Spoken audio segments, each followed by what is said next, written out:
kayboldu sanmıştım, meğer sendeymiş.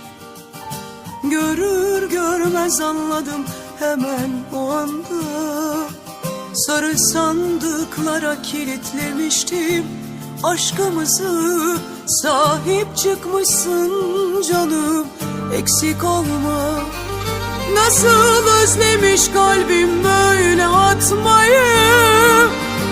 Oysa yerini bile unuttuk. Hani bir bazen hayat vermek ister aldıklarını. Mucizeler hep böyle ansızın gelir. Teşekkür ederim böyle baktığın için. Teşekkürler aklımda kaldığın için. Karanlıktan korkmuyorum eskisi gibi. Senin yanın en aydınlık beyaz benim için. Teşekkür ederim böyle baktığın için.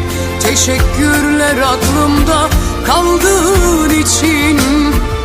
Karanlıktan korkmuyorum eskisi gibi. Senin yanın en aydınlık beyaz benim için.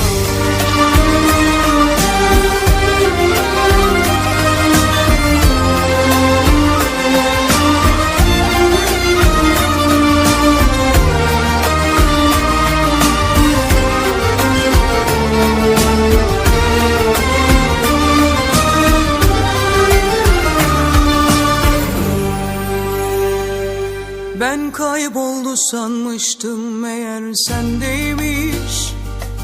Görür görmez anladım hemen o anda. Sarı sandıklara kilitlemiştim aşkımızı. Sahip çıkmışsın canım, eksik olma. Nasıl özlemiş kalbim böyle atmayı. Oysa yerini bile unuttum. Hanidir bazen hayat vermek ister aldıklarını. Mucizeler hep böyle ansızın gelir. Teşekkür ederim böyle baktığın için. Teşekkürler aklımda kaldığın için. Karanlıktan korkmuyorum eskisi gibi. Senin yanın en aydınlık beyaz benim için. Teşekkür ederim böyle baktığın için. Teşekkürler aklımda kaldığın için. Karanlıktan korkmuyorum eskisi gibi. Senin yanın en aydınlık beyaz benim için.